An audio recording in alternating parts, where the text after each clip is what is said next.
Eksena to sa sa inuman sa bar. May apat na kalalakihan, nagkasabay-sabay sila ng dating. Para umorder ng alak. Sabi ni Kiko, sa waiter tinawag niya, "Waiter, pa-order nga ng Red Horse." Yung isa naman, sumunod naman si Juan, sabi niya, "Waiter, pa-order ako ng Tiger Beer." And then next si si Pedro. Namangha siya, sabi niya, "Wow! Lahat pala ng ino-order dito puro hayop." Narinig yun ni Jose. Kaya sabi niya, "Hoy waiter, pa-order naman ako ng Silver Swan." Toyo, Silver Swan. It's joke time! It's joke time! Meron pong isang matanda na naghihintay ng bus diyan sa Sariaya, Quezon.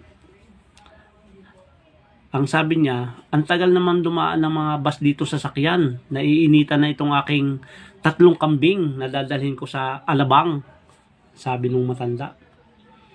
Ngayon, after 20 minutes, may parating ng bus. Nung parating na yung bus, pinara noong matanda. Pagkapara niya dun sa bus, bumaba yung konduktor. Sabi niya, "Tatang, kayo po ba ay sasakay?" Sabi niya, "Oo, sasakay ako. At pasakay na rin itong aking kambing." Sabi niya, "Diyan mo isakay sa compartment." Ay siya, "Sige ho, tatang, sumaltan na kayo ho doon sa itaas. At aking isasakay ang inyong 3 kambing." Ay di nung makasalta na yung matanda, lumapit ngayon yung konduktor. Sinabi nung matanda, "Utoy, na isakay mo ba yung aking 3 kambing?" Sabi nung konduktor, "Opo, tatang. Naisakay ko po yung 3 niyong kambing na andun po sa compartment, nandun po sa ibaba." Ayun.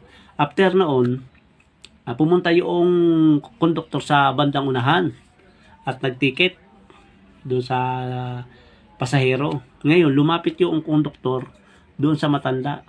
Sabi niya, "Tatang, saan pa po ang baba ninyo?" Sabi ng konduktor. Sabi niya, "Utoy, doon ako sa Alabang, ang aking baba." "Ay tatang, meron pong bayad yung inyong kambing. May pasahe din po yun." Sabi niya, "Ay ganun ba?" Sabi niya. "Ay kung ganun, ay itanong mo doon, Utoy, sa aking kambing kung saan siya bababa at aking babayaran yung kanyang pamasahe." Di, ang sabi nung, napaisip ngayon yung konduktor, "Aba, maloko talaga itong si tatang, at itanong ko daw sa kambing niya kung saan bababa. Ay parang ayaw niyang bayaran yung kanyang isinakay na kambing." Ay di, pagkatapos no, sabi niya, hindi ko na lang tatanungin at makakabawi din ako kay tatang. Sabi niya, ay di ngayon, pagdating ng turbina, may bumaba na pasahero na isa. Pagbaba doon sa pasaherong isa, ibinaba ngayon ng konduktor yung isang kambing. Binaba at itinali doon sa may turbina at pinasama doon sa isang bumaba na pasahero. Ngayon, sumakay uli yung konduktor. Ay noong nasa Alabang na sila, pababa na, bumaba na yung matanda. Nung bumaba na yung matanda, binuksan niya yung compartment. Pagtingin niya doon sa kanyang kambing, dadalwa na yung kanyang kambing. Ngayon, tinawag niya yung konduktor. Sabi niya, "Utoy, konduktor, bakit itong aking kambing idadalwa na? Ay, nasaan yung isa?" "Aba, tatang, hindi ko ho alam yan. Itanong ninyo niya sa dalawa kung saan bumaba yung isang kambing." Sabi sa akin, itanong ko kung saan sila bababa. Ay, itanong po ninyo niya sa isa kung saan po bumaba yung isang kambing. It's joke time! Naisan niya yung matanda. Parehas nakabawi ngayon siya. Meron yung konduktor na isang kambing na naibaba. Natalinuhan niya yung matanda.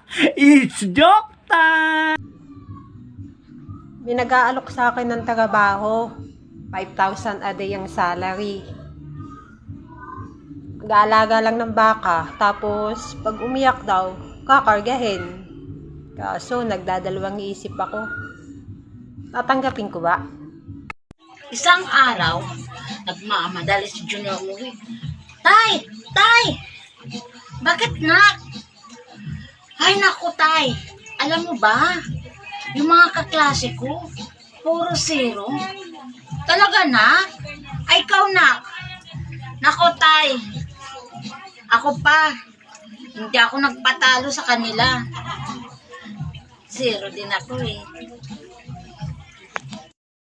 Anong tawag sa maliit na tsunami? E di, tsunano. Yung pagod ka nakakautos sa pamangkin mo, ito ang sasabihin mo, pamangkin, pakibasag na lang yung pinggan pagkatapos mong kumain para wala ka ng ugasan pa.